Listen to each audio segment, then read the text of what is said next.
Now, Good Morning Live with Mike Nikitas, Karen Swenson, meteorologist Matt Noyes, and Scott Monvany with Metro Traffic. This is Good Morning Live on NECN. We are a few weeks into the new year, and what better way to begin a new year than to get yourself a little bit more organized? And that's why January is, did you know this, National Get Organized Month. And there is also this new book, Organizing Solutions for People with Attention Deficit Disorder, Tips and Tools to Help You Take Charge of Your Life and Get Organized. We are with the author this morning, Susan Pinsky. Susan, good morning. Good morning, Mike. How does one identify, I guess this is the first step, that you need to get more organized? It may be obvious, but for a lot of people, maybe it isn't. Right. You only need to get more organized if you're having trouble functioning, or if your lack of organization is, impacting people in your family. If you're functioning, if you can find what you need to find, if you can do what you need to do, if your life is stress-free, then you're as organized as you need to be. So the person that I know that has the tool bench that is stacked this high with tools, they can find that wrench, they're okay. If they can find that wrench, and if they're happy with that tool bench, if they don't want to clear that space to, let's say, do a project on that bench, they have maybe another bench to do projects on, that's a perfectly organized solution for them. All right, for those people who feel like they do need to get more organized, I mean, we see it all the time. Look at the counters in anybody's house. My wife will constantly say, there's so much stuff around here, just, I got to move this stuff out. I spend half my life moving stuff out. How do you begin to put your arms around it and get organized? Well, part of it is recognizing that we have so much more stuff in this day and age than we have in previous day and age. For people with attention deficit disorder, managing all of this stuff is overwhelming. And then we impose upon them these sort of complex organizational systems. So for someone with ADD, we don't want complex. We want efficient, one-step, quick, get-it-done sort of systems.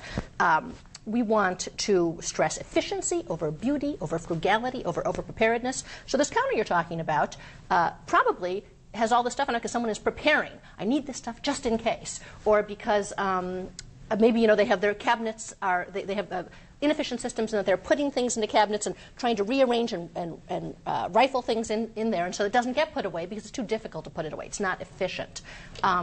Actually, if you go to our website, practicaladvice.com, practicaladdvice.com, you can sign up for a newsletter that gives sort of practical tips for how to be organized specifically for people with ADD where we want to deal with efficiency, but for anybody who has a messy countertop and who is struggling and is willing to put efficiency before beauty or frugality or preparedness or some other value that may have been appropriate in a former age, but in this age where we have so much stuff, is maybe standing in our way to an organized and efficient life. Is having less stuff and knowing when to get rid of stuff and not bringing as much stuff into your life the first step? Absolutely.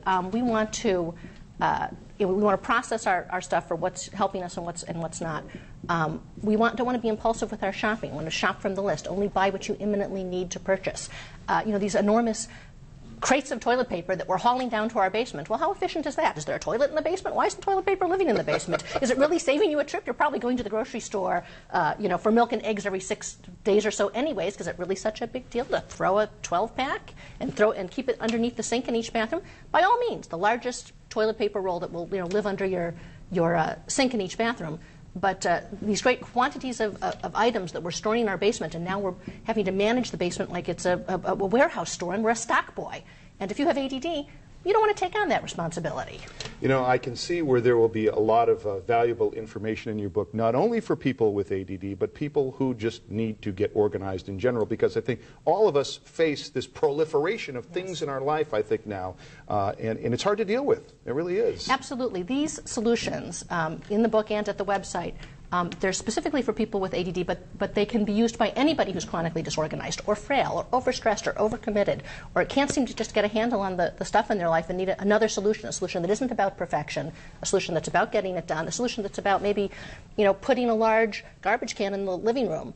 Yeah, it's not so attractive, but look around. Is that food wrapper attractive? Is that half-eaten bagel attractive? Is that junk mail that's everywhere? Is that attractive? Maybe one garbage can is a better solution. Yeah, I have a feeling your message is going to strike a chord and is striking a chord. The book is called Organizing Solutions for People with Attention Deficit Disorder, Tips and Tools to Help You Take Charge of Your Life and Get Organized. Susan, thanks for being here. I appreciate it. Thank you, Mike. Now, the new...